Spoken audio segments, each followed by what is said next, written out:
Graffito is a mural technique widely used in the past, especially in the Renaissance, during the Baroque until the end of 19th centuries, especially for decoration of large facades. Using purely minerals and inorganic elements, it was widely used outside, guaranteeing resistance and durability just as it did for the fresco.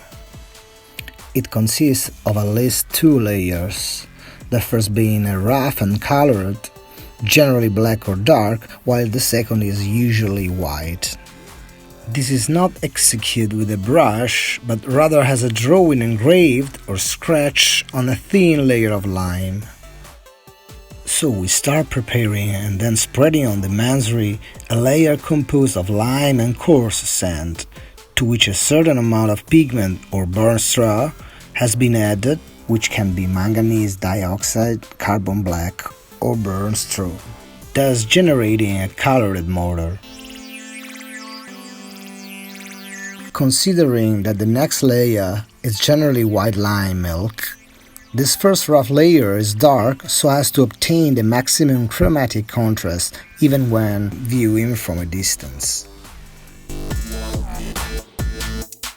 After having colored and spread the mortar on the support, you can further increase the shade by throwing the pigments directly over it, passing over the float to leaven and leave it rough enough.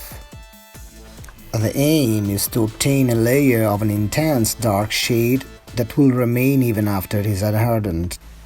After having delineated the wall composition, the cartoons will be prepared with the drawings, dividing the work in sections if necessary.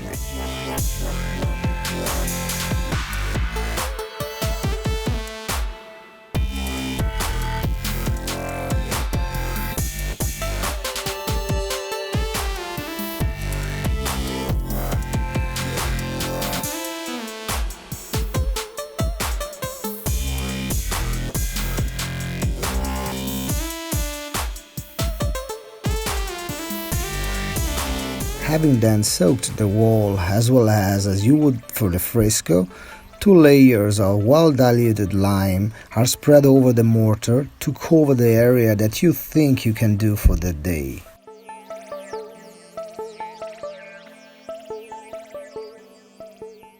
Once the lime milk is dry enough, you transfer the design either by dusting or by indirect incision.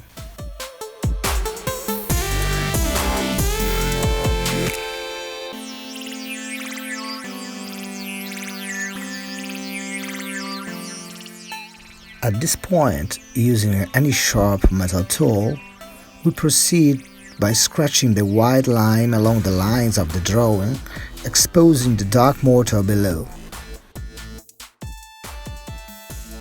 With practice, we will realize that even here, the progressive hardening of the lime layer is directly proportional to the workability. At the beginning, the calcium hydroxide will adhere to the metal tip of the tool, but later it tends to separate, making the work more practical and faster. As the lime milk layer is drying, we must administer more pressure to scratch it away. It is possible to dispense water while working to make the scraping easier, but the graffito can be finished even after the lime milk has dried, although it may become more laborious.